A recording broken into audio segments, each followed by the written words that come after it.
Bagaimana cara meruqyah diri sendiri? Bagaimana cara meruqyah diri sendiri? Mohon penjelasannya. Terima kasih Ustaz. Jawab. Bismillah wassalatu wassalamu ala rasulillah wa ba'du. Ruqyah termasuk bagian dari doa. Hanya saja umumnya dalam bentuk memohon perlindungan dari gangguan sesuatu yang tidak diinginkan.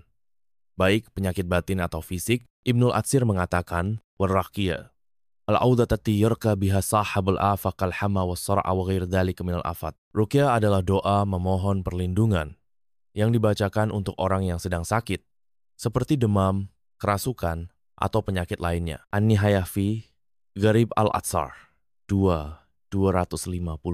Karena itu, kalimat yang dibaca dalam ruqyah sifatnya khusus.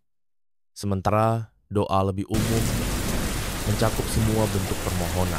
Al-Qarafi mengatakan, warraka al-fawz khasasa yahdith anda syafa'ul asqam wal adwa wal asbabul muhallah. Ruqyah adalah lafaz khusus yang diucapkan dengan niat mengucapkannya untuk kesembuhan dari penyakit dan segala sebab yang merusak. Aunul Ma'bud 10.264.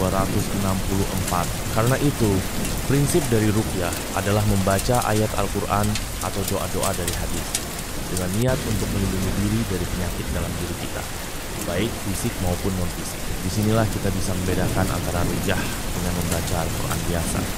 Bacaan Al-Quran bisa menjadi ruqyah jika diniatkan untuk ruqyah, dan kondisi hati sangat menentukan kekuatan ruqyah. Semakin tinggi tawakal seseorang ketika meruqyah, semakin besar peluang untuk dikabulkan oleh Allah. Karena itu, sebelum melakukan ruqyah, orang perlu menyiapkan suasana hati.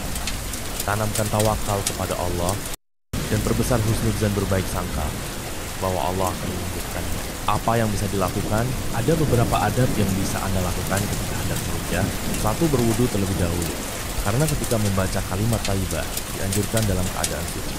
2. Baca ayat Al-Quran yang sering digunakan untuk ruqyah dengan niat ruqyah seperti ayat kursi, 2 ayat terakhir surat Al-Baqarah atau surat Al-Ikhlas, Al-Falaq dan An-Nas atau ayat lainnya.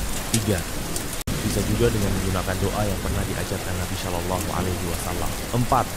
Bisa juga dengan mengusapkan tangan ke anggota tubuh yang bisa dijangkau atau ke anggota tubuh yang sakit. 5. Atau menggunakan media air. Caranya, kita membaca ayat-ayat ruqyah dengan mendekatkan segelas air bersih di mulut.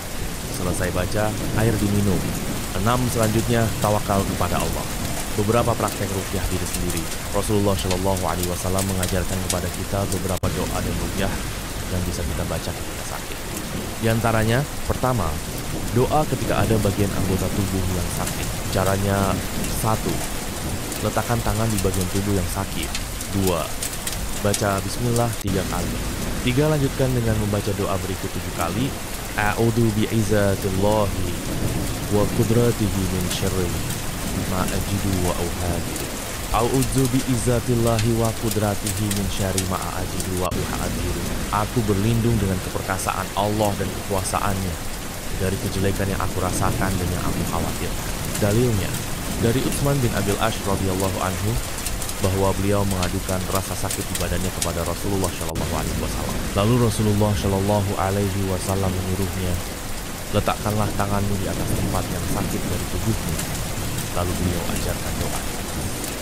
HR Muslim 5867 dan Ibnu Hibban 2964. Kedua, ruqyah sebelum